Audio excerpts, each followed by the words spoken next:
Welcome to Sinister Memory. If you're new here, subscribe now and let us know in the comments where you're listening to this story. Let's get to today's story.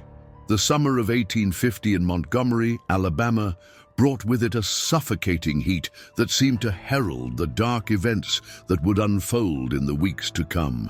The city, still young but already prosperous thanks to the cotton trade, bustled with the typical activity of a growing community.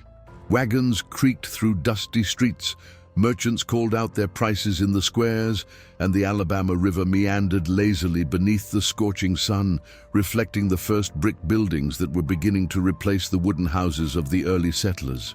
At the heart of this urban ferment stood the Ellison mansion, an imposing three-story structure that dominated Dexter Avenue like a monument to the family's prosperity. Built in Georgian style with its characteristic white columns and ornate verandas, the residence had been home to 3 generations of the Ellison family, each more prosperous than the last. The meticulously maintained gardens, with their azaleas and magnolias, contrasted dramatically with the atmosphere of mourning that hung over the property that fateful August. Jeremiah Ellison, patriarch of the family and owner of one of the largest cotton plantations in the region, walked through the corridors of his mansion like a man haunted by ghosts that only he could see. At 52 years old, his once imposing figure had bent under the weight of a tragedy that defied all logic and reason. His graying hair, once carefully combed, now fell disheveled across his forehead, and his blue eyes, which had once shone with the confidence of a successful man, now carried the emptiness of one who had lost everything he held most dear. The curse, as the inhabitants of Montgomery had begun to call it in whispers around tavern corners and after Sunday sermons, had first manifested itself 20 years earlier. Margaret Ellison, Jeremiah's eldest daughter, had vanished on an August night in 1830, exactly on her 16th birthday. The young woman, known for her radiant beauty and vivacious temperament, had retired to her chambers after a birthday celebration that had gathered Montgomery's elite. The following morning, her bed was found empty, the windows thrown wide open, and no trace of struggle or violence. The investigation that followed mobilized the entire community. Men scoured the swamps around the city, explored every barn and abandoned cabin, questioned slaves and free men alike. The local sheriff, an experienced man named Thomas Crawford, confessed years later that he had never faced such a baffling case. It was as if Margaret Ellison had simply dissolved into the Alabama night air. 10 years later, the tragedy repeated itself with a precision that chilled the blood of all who knew the family. Elizabeth Ellison, the second daughter, disappeared under identical circumstances on the night of her 16th birthday from her chambers on the second floor of the mansion, leaving no clue behind. This time, Jeremiah had taken precautions. Guards were posted around the property, windows were locked, and Elizabeth herself had been instructed about the dangers that might threaten her. None of it mattered. Now, in August 1850, the youngest of the Ellison daughters, Catherine, was approaching her 16th birthday. The young woman, whose beauty combined the delicate features of her vanished sisters with a premature melancholy that seemed to have been born with her, had become the center of a desperate vigil. Jeremiah had hired private investigators from Charleston and even from New York, men who specialized in inexplicable cases and supernatural phenomena. The entire city watched the Ellison mansion with a mixture of morbid fascination and genuine terror. Theories abounded in conversation circles. Some whispered about an ancient Indian curse upon the land where the mansion was built. Others spoke of diabolic pacts made by the family's ancestors, and the most superstitious murmured about vengeful spirits that claimed the Ellison daughters as payment for unconfessed sins. As August advanced inexorably toward the fateful day, the tension in Montgomery became almost palpable. The mystery of the Ellison daughters had transcended the boundaries of a family tragedy to become an urban legend that would define the city for generations to come. The weight of expectation pressed down upon the mansion like a physical force, and even the servants moved through their daily routines with the careful deliberation of those who feared disturbing something better left undisturbed. The morning of August 15th dawned with an oppressive stillness that seemed to muffle even the usual sounds of Montgomery's awakening. No birds sang in the magnolia trees surrounding the Ellison estate, and the customary chorus of insects that typically filled the humid Alabama air had fallen into an unnatural silence. The servants within the mansion moved with the hushed reverence typically reserved for funeral parlors, their footsteps muffled by thick Persian rugs that had been imported at great expense from distant lands. Catherine Ellison sat by her bedroom window on the second floor, her pale fingers tracing patterns on the condensation that had formed on the glass during the cool, pre-dawn hours. At 15 years and 11 months, she possessed an ethereal beauty that seemed almost otherworldly in the morning light. Her auburn hair cascaded over her shoulders like liquid copper, and her green eyes held a depth that suggested wisdom far beyond her years. Yet there was something fragile about her, as if she were made of the finest porcelain and might shatter at the slightest touch. The young woman had grown increasingly withdrawn as her 16th birthday approached. Where once she had been known for her gentle laughter and love of reading poetry in the garden, she now spent her days in contemplative silence, staring out at the grounds as if searching for something that remained perpetually just beyond her sight. The household staff whispered among themselves that Miss Catherine had begun experiencing vivid dreams that left her pale and trembling in the morning hours. Dr. Cornelius Blackwood, a distinguished physician who had traveled from Charleston at Jeremiah's urgent request, had taken up residence in the mansion's guest quarters. The doctor, a man of considerable reputation in matters both medical and metaphysical, had spent the previous week conducting what he termed comprehensive observations of the family's circumstances. His leather-bound journal, which he carried everywhere, contained detailed notes written in his precise handwriting, documenting everything from the atmospheric pressure readings to the peculiar behavior of animals in the vicinity of the estate. Blackwood had noticed several disturbing patterns during his stay. The temperature in Catherine's bedroom consistently measured 3 degrees cooler than any other room in the house, despite the August heat. Clocks throughout the mansion had begun running slow, losing approximately 7 minutes each day without any mechanical explanation.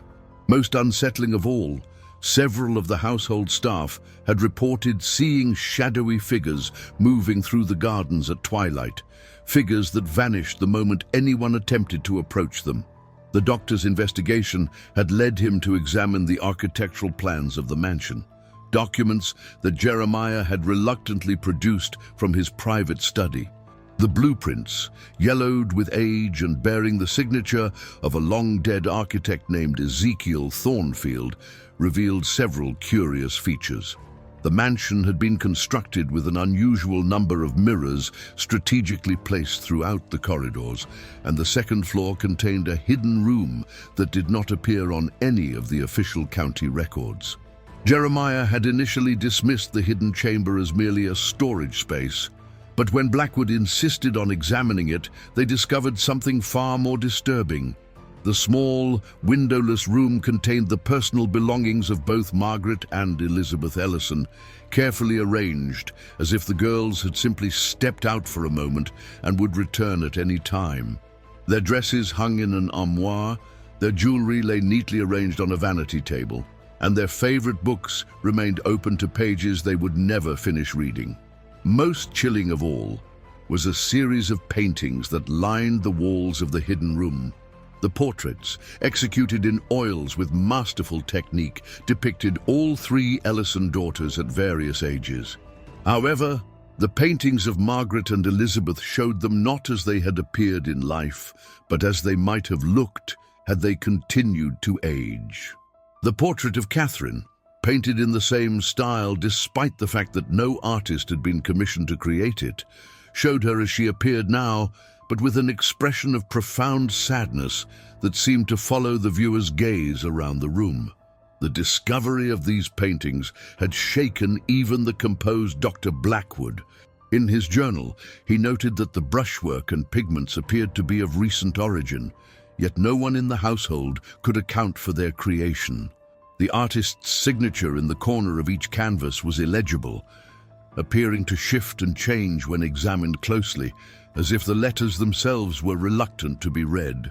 As Catherine's birthday drew nearer, strange incidents began occurring with increasing frequency. Servants reported finding doors that had been securely locked standing wide open in the morning.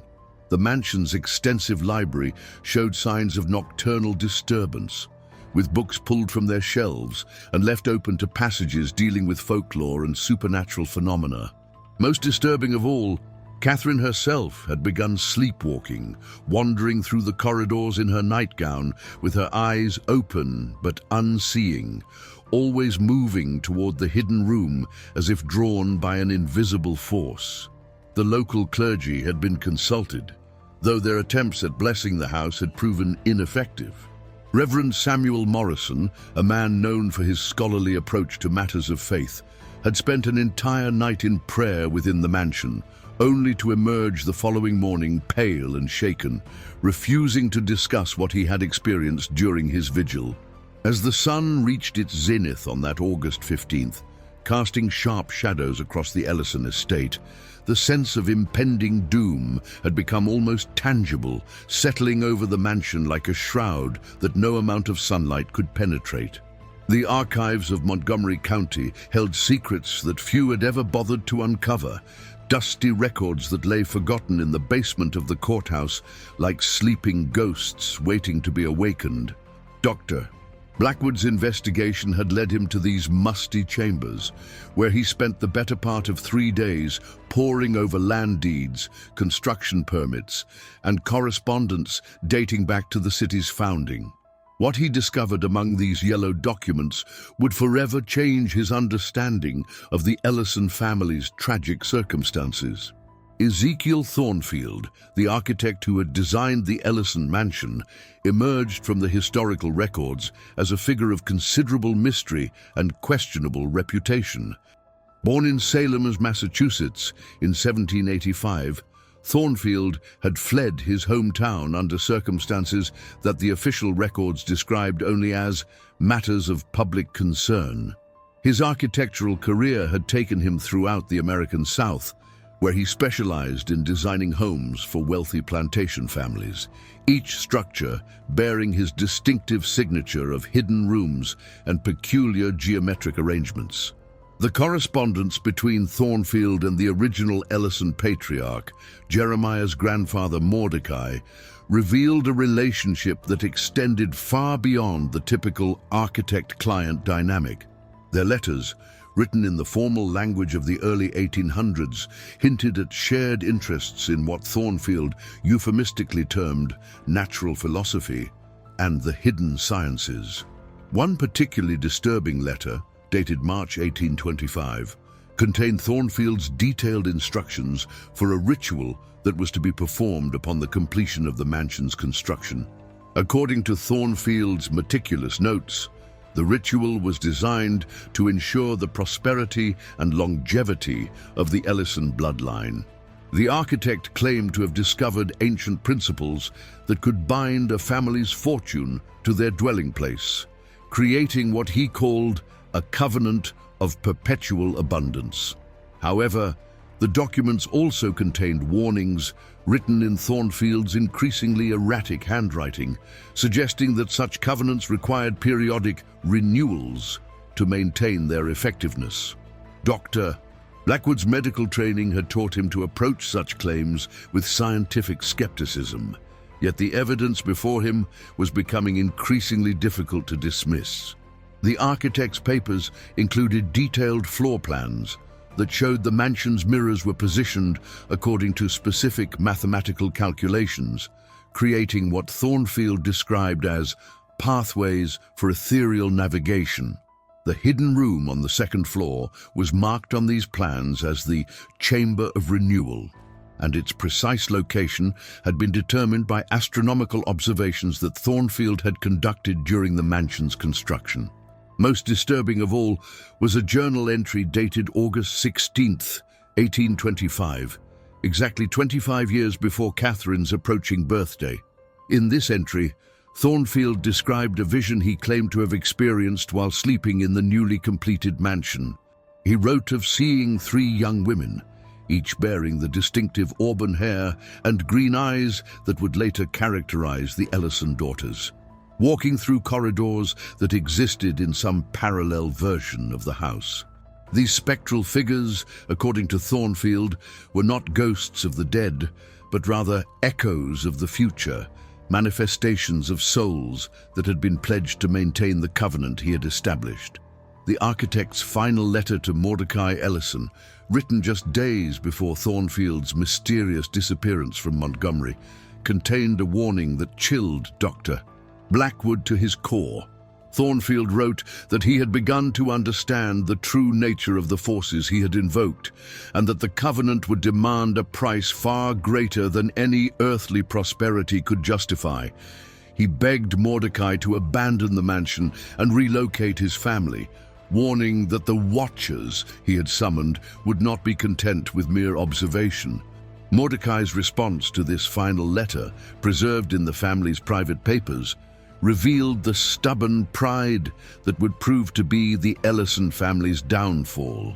The patriarch dismissed Thornfield's warnings as the ravings of a man whose mind had been corrupted by his dabbling in forbidden knowledge. Mordecai wrote that the prosperity the mansion had already brought to his family was proof enough of the covenant's benevolence, and that he would not be frightened away from his rightful home by superstitious nonsense. The historical record showed that Ezekiel Thornfield vanished from Montgomery on August 20th, 1825, leaving behind only his architectural drawings and a reputation that would haunt the city for decades to come. Local newspapers from the period reported that his hotel room had been found in perfect order, with no signs of struggle or hasty departure. His personal effects remained undisturbed, and his architectural fees, which Mordecai had paid in full, were never collected from the bank where they had been deposited.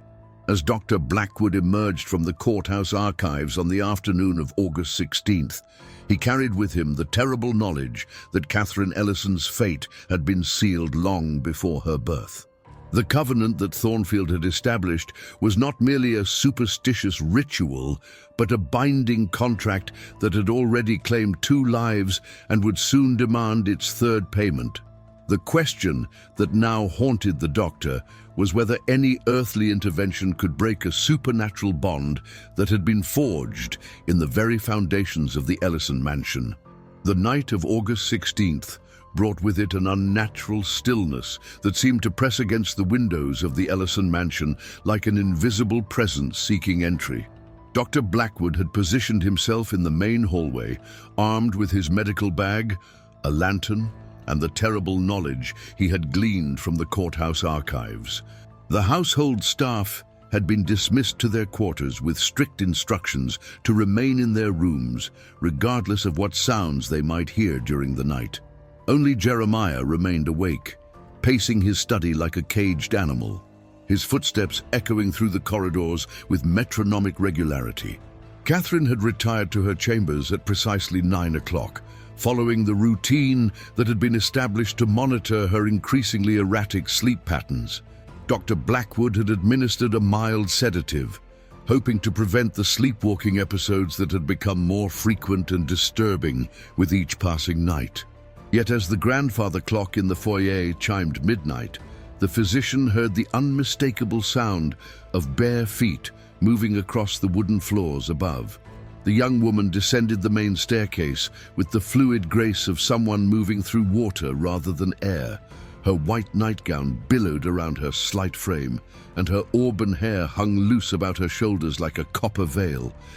Most unsettling of all were her eyes, which remained open but held the vacant expression of one who walked between worlds. She moved with purpose toward the hidden room, navigating the mansion's corridors with an intimacy that suggested she had walked this path countless times before. Dr. Blackwood followed at a careful distance, his lantern casting dancing shadows on the walls as he documented Catherine's nocturnal journey. The young woman paused at each mirror she encountered, standing motionless for several minutes as if engaged in silent communication with her own reflection. During these pauses, the physician noticed that the mirrors seemed to ripple slightly, their surfaces disturbed by some invisible force that defied rational explanation. The temperature in the corridors dropped noticeably as Catherine approached the hidden room, and Dr. Blackwood's breath began to form visible clouds in the suddenly frigid air. The physician's medical instruments, which he carried in his vest pocket, began to behave erratically. His pocket watch stopped entirely, its hands frozen at 12 minutes past midnight, while his thermometer registered readings that fluctuated wildly between normal room temperature and near-freezing conditions. When Catherine reached the concealed entrance to the hidden chamber, she placed her palm against the wall panel with the confidence of someone who had performed this action many times before. The panel slid open silently, revealing the room that contained the belongings and mysterious portraits of the 3 Ellison daughters. The young woman stepped inside, and Dr. Blackwood was horrified to observe that her reflection appeared in every mirror within the chamber, creating an infinite regression of images that seemed to extend far beyond the physical boundaries of the room. Inside the hidden chamber, Catherine moved to stand before the portrait of herself, the painting that no living artist could account for creating. As she gazed upon her own painted image, the physician noticed that the expression on the canvas began to change subtly, the painted features shifting to mirror the sleepwalker's vacant stare.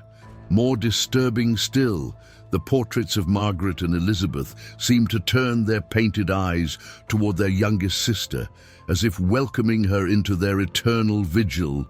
Dr.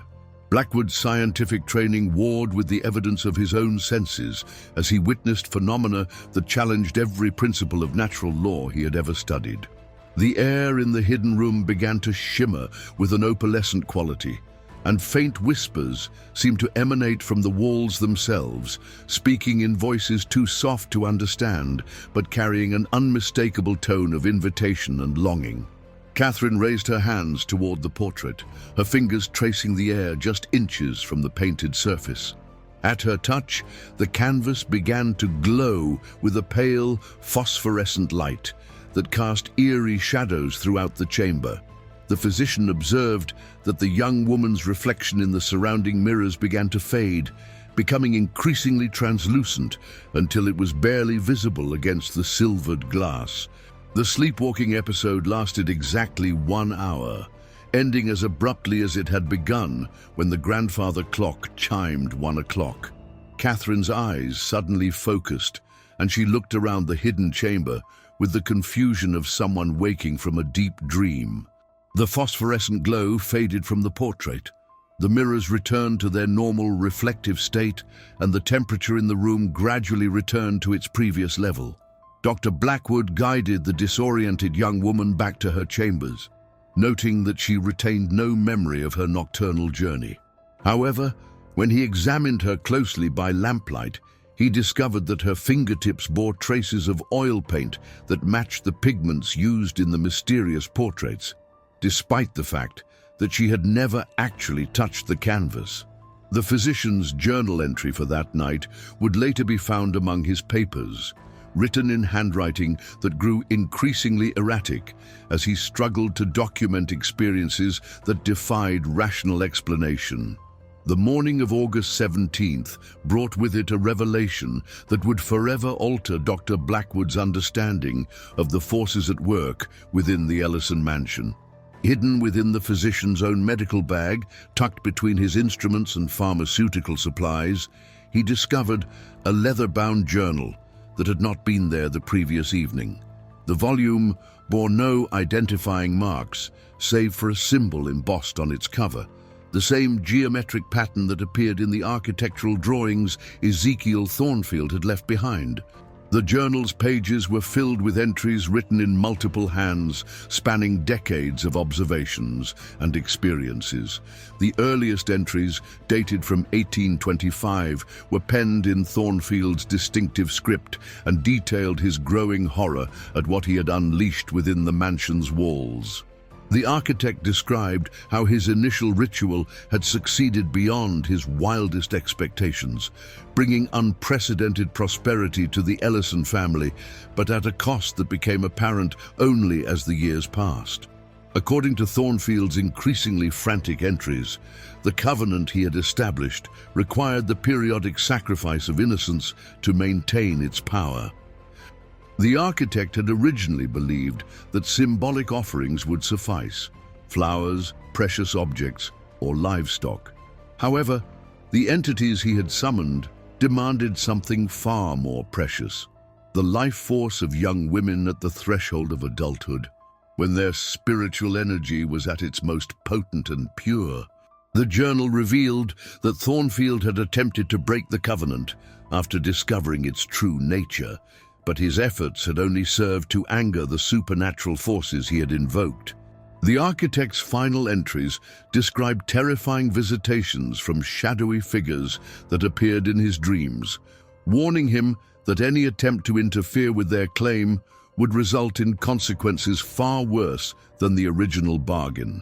These entities, which Thornfield referred to as the Watchers, existed in a realm parallel to the physical world, accessible only through the carefully positioned mirrors that served as gateways between dimensions. Subsequent entries in the journal were written by other hands, previous investigators, physicians, and scholars who had been drawn to the Ellison mystery over the years. Each had discovered the journal in their own time, and each had added their observations to its pages before ultimately disappearing under circumstances that remained unexplained. Dr. Blackwood realized with growing dread that he was merely the latest in a long line of men who had attempted to unravel the mansion's secrets, and that none of his predecessors had succeeded in breaking the supernatural bonds that held the Ellison family in thrall. One particularly disturbing entry, written by a physician named Dr. Aldrich Crane in 1840, described his observations of Elizabeth Ellison in the days leading up to her disappearance. Crane had documented the same sleepwalking episodes that Catherine now experienced, noting that the young woman seemed to be gradually separating from the physical world, becoming increasingly translucent and ethereal as her 16th birthday approached. The physician theorized that the Watchers were slowly drawing their chosen victims into their parallel realm, preparing them for a transition that would occur on the appointed night. Dr. Crane's final entry revealed his desperate attempt to save Elizabeth by removing her from the mansion entirely. He had convinced Jeremiah to send his daughter to relatives in Charleston, believing that distance from the house would break the supernatural connection. However, Elizabeth had vanished from her Charleston bedroom on the exact night of her 16th birthday, proving that the covenant's reach extended far beyond the physical boundaries of the Ellison estate. The journal also contained detailed observations about the hidden chamber and its mysterious portraits. Multiple investigators had noted that the paintings seemed to serve as more than mere representations. They functioned as spiritual anchors that bound the Ellison daughters to the Watchers' realm. The portraits captured not just the physical appearance of their subjects, but their very essence, creating a permanent connection between the young women and the entities that claimed them. Most chilling of all was a recent entry, written in handwriting that Dr. Blackwood did not recognize, dated just 3 days earlier. This anonymous observer had documented Catherine's increasing detachment from reality and predicted that her final transformation would occur during the early hours of August 18th, when the astronomical conditions would align perfectly with Thornfield's original ritual. As Dr. Blackwood finished reading the journal, He realized that Catherine's fate was sealed unless he could find a way to break a covenant that had claimed 2 lives and would soon demand its 3rd payment. The physician understood that he had less than 24 hours to accomplish what dozens of learned men before him had failed to achieve. The afternoon of August the 17th found Dr. Blackwood in a state of fevered preparation, his medical training warring with the supernatural knowledge he had gleaned from the mysterious journal. The physician had spent hours studying the architectural drawings and ritual notes left by Ezekiel Thornfield, searching for any weakness in the covenant that bound the Ellison daughters to their otherworldly fate. His investigation had led him to a startling discovery. The mirrors throughout the mansion were not merely decorative elements, but served as active conduits between the physical world and the realm of the Watchers. Each mirror had been positioned according to precise mathematical calculations that created what Thornfield termed resonance points, locations where the barrier between dimensions grew thin enough to allow passage. The architect's notes revealed that these mirrors functioned as a network, with the hidden chamber serving as the primary nexus where all the supernatural energies converged. Dr. Blackwood realized that if he could disrupt this network, he might be able to sever the connection that drew the Ellison daughters into the Watcher's domain. The physician's plan was both desperate and dangerous. Using his knowledge of optics and the principles outlined in Thornfield's journal, he began the delicate process of repositioning the mirrors throughout the mansion. Each adjustment had to be made with mathematical precision, as even the slightest miscalculation could strengthen rather than weaken the supernatural bonds. The work was exhausting and nerve-wracking, as Dr. Blackwood could feel unseen eyes watching his every movement, and the temperature in each room dropped noticeably whenever he approached one of the mirrors. As evening approached, Catherine's condition deteriorated rapidly. The young woman had fallen into a trance-like state, sitting motionless in her bedroom chair while staring at her reflection in the vanity mirror. Her skin had taken on an almost translucent quality, and her breathing had become so shallow that Dr. Blackwood had to place his ear close to her lips to confirm that she still lived. Most disturbing of all, her reflection in the mirror appeared to move independently of her physical form, turning its head and gesturing as if engaged in silent conversation with invisible companions.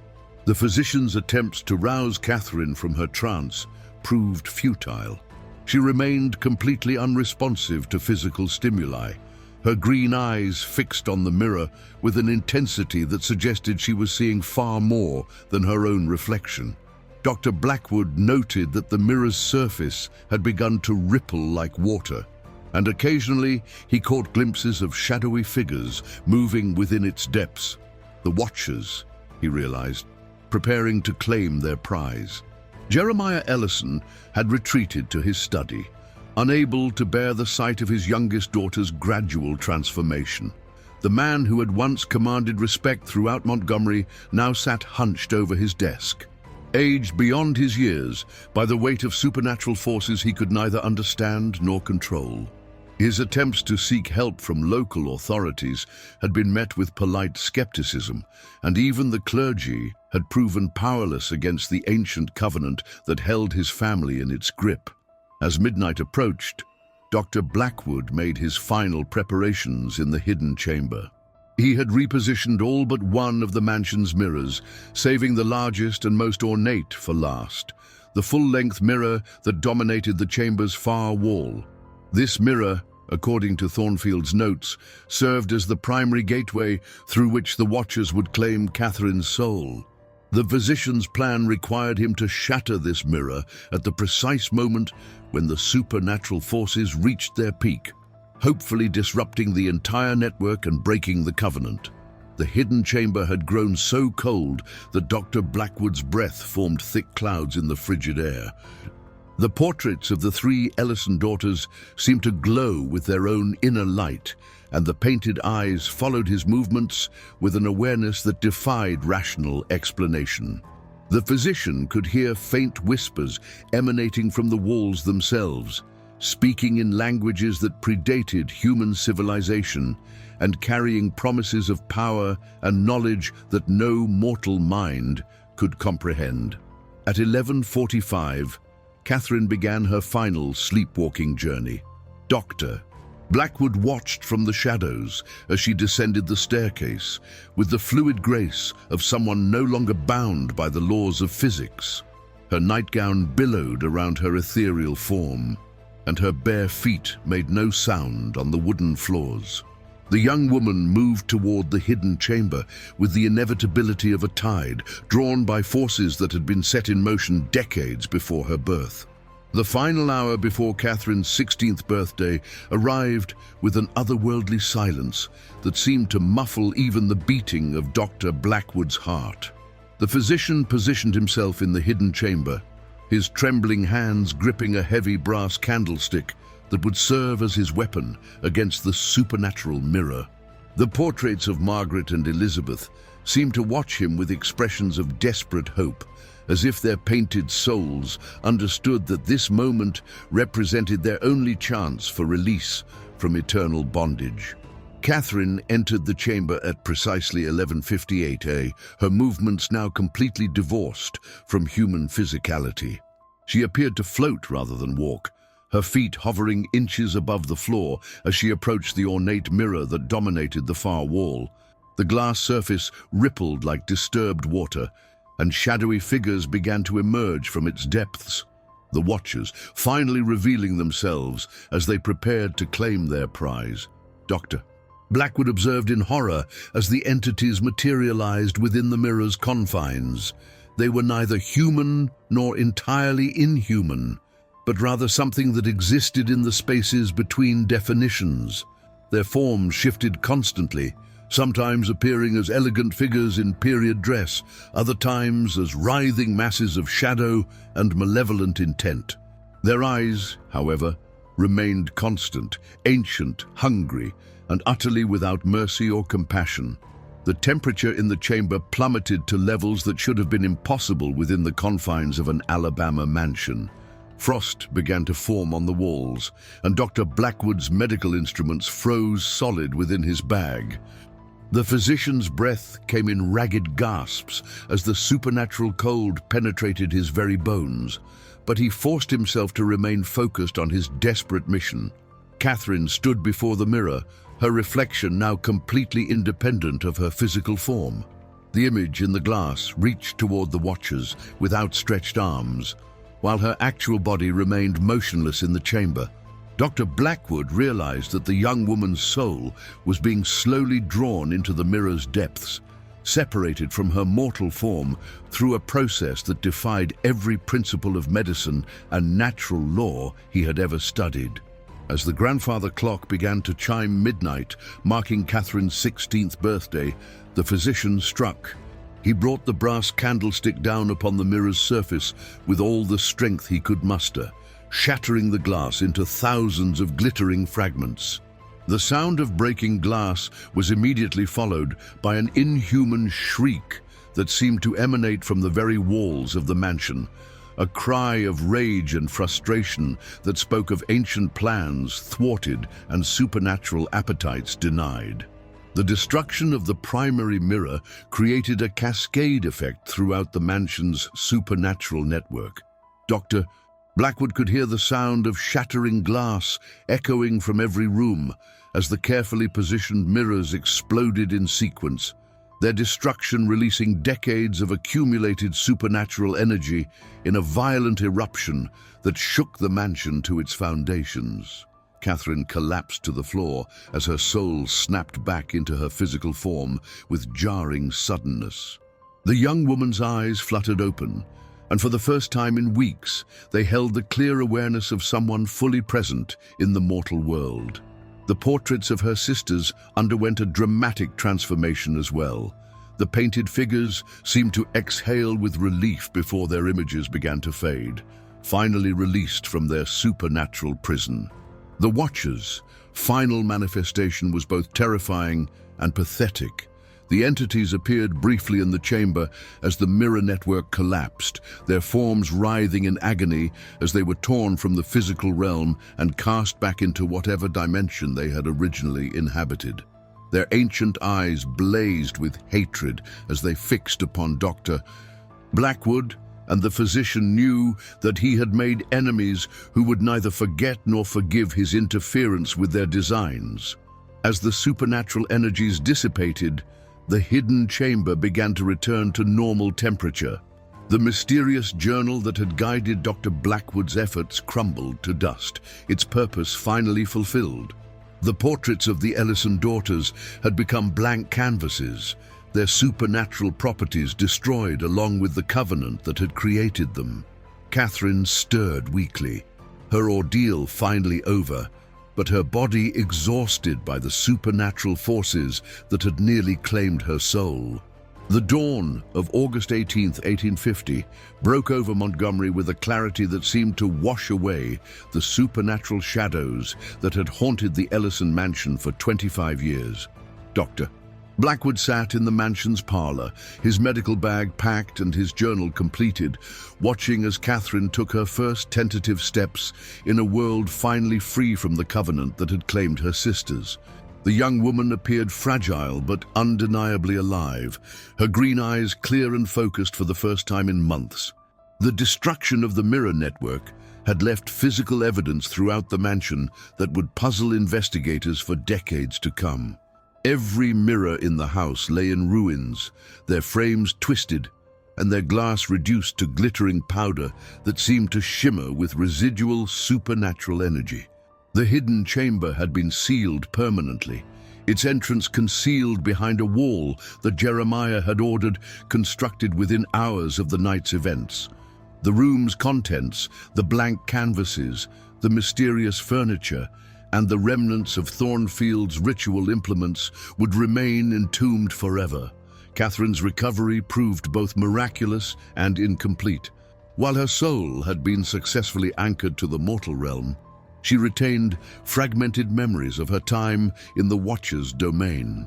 She spoke of vast libraries filled with knowledge that predated human civilization, of cities that existed in perpetual twilight, and of her sisters Margaret and Elizabeth, who had welcomed her with tears of joy before urging her to return to the world of the living.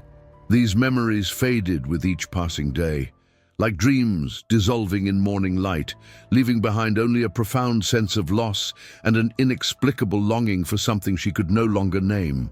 Dr. Blackwood's investigation into the aftermath revealed the true scope of Ezekiel Thornfield's influence throughout the American South. The physician discovered records of similar disappearances in Charleston, Savannah, and New Orleans, all connected to mansions designed by the mysterious architect. Each case followed the same pattern: young women vanishing on their 16th birthdays, leaving behind families destroyed by grief and communities haunted by unexplained phenomena. The doctor realized that the Ellison case represented only one thread in a web of supernatural contracts that Thornfield had woven across the region. The architect's ultimate fate remained a mystery that would never be solved. Local records indicated that Thornfield had vanished from Montgomery in 1825, but similar disappearances occurred in other cities where his building stood, suggesting that the man himself might have become trapped within the supernatural realm he had helped to create. Dr. Blackwood theorized that Thornfield had become a servant of the Watchers, condemned to spend eternity facilitating their harvest of innocent souls. Jeremiah Ellison aged rapidly in the weeks following Catherine's rescue, as if the supernatural forces that had sustained him through decades of prosperity had finally withdrawn their support. The cotton plantation that had made the family wealthy began to fail, struck by blight and misfortune that defied all attempts at remedy. The patriarch seemed almost relieved by this turn of events, confessing to Dr. Blackwood that he had long suspected his family's success had come at too high a price. Catherine herself chose to leave Montgomery shortly after her 17th birthday. unable to remain in a place that held so many painful memories. She traveled north to Boston, where she would live quietly under an assumed name, working as a teacher and never marrying. Those who knew her in later years described her as a woman of unusual wisdom and compassion, someone who seemed to carry the weight of experiences far beyond her apparent age. Dr. Blackwood returned to Charleston, but his encounter with the supernatural had fundamentally changed his approach to medicine. He became known for his willingness to treat patients whose ailments defied conventional diagnosis, and his private papers revealed an ongoing correspondence with scholars and investigators who studied similar phenomena throughout the world. The physician never again encountered forces as malevolent as the Watchers, but he remained vigilant for signs of their influence in other locations. The Ellison mansion stood empty for several years after the family's departure, its reputation ensuring that no buyer could be found despite the property's obvious value. Eventually, the city of Montgomery purchased the building and converted it into a municipal office, though workers reported strange occurrences that persisted well into the 20th century. The hidden chamber was never reopened, and the mansion's architectural plans were quietly removed from public records. The mystery of the Ellison daughters became part of Montgomery's folklore, a cautionary tale whispered by mothers to their children about the dangers of making bargains with forces beyond human understanding. Yet for those who knew the truth, the story served as proof that even the most ancient and malevolent powers could be defeated by courage, knowledge, and the unbreakable bonds of human love. Thank you for joining us for another episode of Sinister Memory. If you enjoyed today's investigation, subscribe to our channel and ring the notification bell to be alerted when we unveil our next dark chronicle. Share your thoughts about this case in the comments below. We read every single one, and your ideas often lead us to our next investigation. Until next time.